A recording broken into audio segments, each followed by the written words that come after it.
और धन्यवाद भी अर्पित करता हूं कि आप लोगों ने मुझे यहां आमंत्रित किया। आज 2 अक्टूबर का महापर्व है। ये वो दिवस है जहां देश के नहीं,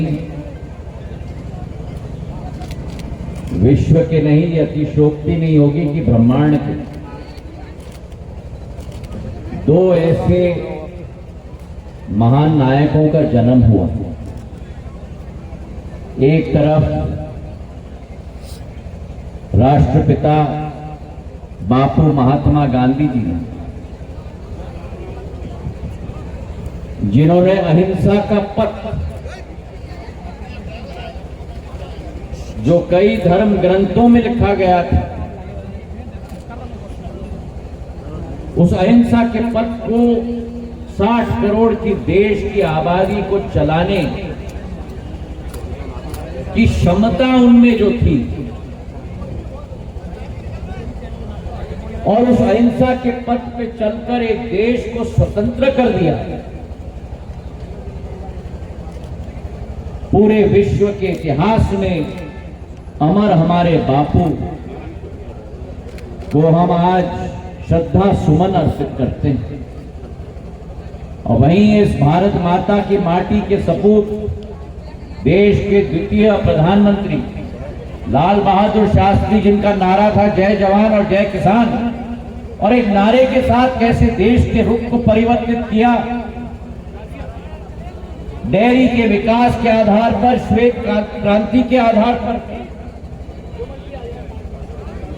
और आज उसी दिवस पर हमारे वैश्य समाज का ये महासम्मेलन आयोजित किया जा रहा है, और वो भी नारी शक्ति के विषय पर, महिला सशक्तिकरण के विषय पर। ये वास्तविकता है कि कोई भी देश विश्व में आगे बढ़ नहीं सकता जब तक हम अपने महिलाओं को आगे न बढ़ाएं। और इसलिए जब 140 करोड़ की आबादी की देश की हम बात करते हैं, तो 70 करोड़ हमारी महिला शक्ति है। वो महिला शक्ति है जो आज देश की राष्ट्रपति बन चुकी हैं, आदरणीय द्रौपदी मुर्मू जी। वो महिला शक्ति है जिस शक्ति ने इस देश को आगे बढ़ाने के लिए जी जान लगाई हो, राष्ट्र की स्वतंत्रता के लिए अपना जीवन का बलिदान दिया हो। और आज मुझे इस बात का गर्व और खुशी है कि वैश्य समुदाय ने महाराज अग्रसेन के रास्ते पे चलते हुए महिला सशक्तिकरण का पथ भी चुना। आज देश के अंदर हमारे प्रधानमंत्री जी ने इतनी योजनाएं महिला सशक्तिकरण के लिए चलाई हैं। उज्ज्वला योजना, जहां 10 करोड़ महिलाओं को चूल्हा दिलवाया है। जनधन खाते का खोलने की योजना, जहां 51 करोड़ लोग, जिसमें से 40 करोड़ महिलाओं के खाते खोले गए हैं। हमारे प्रदेश के अंदर लाडली बहना योजना, जहां 1250 रुपया हर माह बटन दबाते हुए ही महिला के खाते में पहुंच जाता है। भ्रष्टाचार का तार ही काट के रख दिया है भाजपा की सरकार से। और ऐसे कई योजनाएं महिला सशक्तिकरण के लिए। आज बधाई मैं समाज को भी देना चाहता हूं। ये मेरा वैश्य समाज महाराजा अग्रसेन के पथ पर चलकर एक एक श्रेणी में अपना नाम चमकाने का कार्य किया है। लाला लाजपत राय जी को हम कैसे भूल सकते हैं। आजादी के स्वतंत्रता में भामाशाह जी को कैसे भूल सकते हैं। लाला सिंगल जी को कैसे भूल सकते हैं। अमरजीत जी को कैसे भूल सकते हैं। और आज उनके पथ पे ही आपको चलना होगा। मुझे इस बात की बड़ी खुशी है कि आज इस सम्मेलन में भी समाज ने 5 संकल्प लिए हैं। 5 बस चलाए जाएंगे बच्चों को स्कूल पर पहुंचाने के लिए विभिन्न मार्ग पर, और 5 बस के साथ साथ बच्चों को विद्यालय में शिक्षा दिया जाएगा। 25 महिलाओं को रोजगार प्रदान किया जाएगा। सारे अनाथ बच्चियों का विवाह की जिम्मेदारी मेरा ये वैश्य समाज उठाएगा। और अगर खबरदार अगर किसी महिला के साथ छेड़छाड़ हुआ तो आज हम जैसे जनसेवक प्रदीप जी, प्रदुम जी, तुलसी जी, मुन्नालाल जी, इमरती जी जैसे जनसेवकों के साथ साथ पूरा समाज भी उन महिलाओं के लिए, न्याय के लिए लड़ाई लड़ने के लिए अग्रसर और संकल्पित हो चुका। मैं बधाई देना चाहता हूं वैश्य समाज को,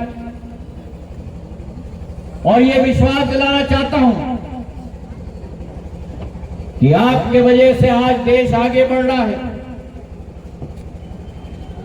आपका व्यवसाय, आपका कारोबार करोड़ों लोगों को रोजगार इस देश में देता है। और जैसे जैसे भारत अग्रसर हो रहा है, आज 5वीं बड़ी आर्थिक शक्ति के रूप में हम उभर चुके हैं। 2030 तक तीसरी बड़ी आर्थिक शक्ति के रूप में उभर चुके होंगे। उसमें अग्रवाल समाज का और वैश्य समाज का बहुत बड़ा योगदान रहेगा, इसका मुझे पूरा विश्वास है। जहां महाराज अग्रसेन की विचारधारा है, वहां जैन समाज की जियो और जीने दो क्षमावाणी की सोच है। आप सबको आज इस अवसर पर मैं बधाई देना चाहता हूं। और आज जो महिलाओं की रैली की शुरुआत होगी, मैं बधाई तो देना चाहता हूं, लेकिन वैश्य समाज से मैं ये तो कहना चाहता हूं कि आपने गाड़ी की चाबी तो अपनी महिलाओं के हाथ में दे दी, घर चलाने की चाबी तो महिलाओं के हाथों में बहुत दिनों से है। अब संकोच न करें, अपनी महिलाओं को अपना व्यवसाय चलाने की चाबी भी दीजिएगा। और इस बात पर तालियां बहुत कम बजी पुरुषों के द्वारा। मेरी सारी महिलाएं जरा सचेत हो जाएं। कारोबार भी आप संभाल सकती हो और 4 चांद लगा देंगी। आज इस अवसर पर मैं अपने तरफ से बधाई देना चाहता हूं, और आपके समाज के साथ सिंधिया परिवार इस पीढ़ी से नहीं, 2 पीढ़ियों से नहीं, पिछले 5 पीढ़ियों के साथ आपके समाज के साथ खड़ा हुआ है। माधव महाराज प्रथम जब इंग्लैंड और फ्रांस गए थे 1906 में, 118 वर्ष पूर्व, और उन्होंने वहां देखा कि कैसे प्रशासन और वैश्य समाज साथ में मिलकर क्षेत्र का विकास और प्रगति करता है। ग्वालियर स्टेट का जमाना था। उस प्रवास से वापस आके ही पहला कदम उन्होंने उठाया कि ग्वालियर में चेंबर ऑफ कॉमर्स का गठन 1906 में करवाया था। और आज वो चेंबर ऑफ कॉमर्स जो बीज माधव महाराज ने बोया था, जिस बीज को खाद और पानी शिवाजीराव महाराज ने, मेरे पूज्य पिताजी ने दी थी, आज वो Madhya Pradesh chamber of commerce के रूप में विकसित हो चुका है मेरे भाई और बहनों। और इस चेंबर ऑफ कॉमर्स के साथ मैंने मिलकर कई प्रस्ताव मेरे सामने आए। हमने मिलकर ग्वालियर को आगे बढ़ाया है। तो आपके समाज और सिंधिया परिवार का बहुत पुराना संबंध रहा है, और मैं आपको विश्वास दिलाता हूं, यहां पर हम मिलकर ग्वालियर और पूरे संभाग को हम लोग आगे बढ़ाएंगे। जैसे ग्वालियर आगरा एक्सप्रेसवे अभी 4,500 करोड़ का स्वीकृत हो चुका प्रधानमंत्री जी के आशीर्वाद से, गडकरी जी के बलदस्ते और मुख्यमंत्री की सहायता से। वैसे आने वाले समय में जैसे एलिवेटेड रोड हमने ग्वालियर के लिए मंजूर करवाया है, एयरपोर्ट तैयार हो चुका है, रेलवे स्टेशन तैयार हो रहा है, ग्वालियर को चमकाने का काम हम अपने हाथ में आज इस 2 अक्टूबर को संकल्प लेते हैं मेरे भाई और बहनों। और इन्हीं शब्दों के साथ आपका बहुत बहुत धन्यवाद। जय हिंद, जय भारत और जय मेरा ग्वालियर और जय मेरा वैश्य समाज। बहुत बहुत धन्यवाद।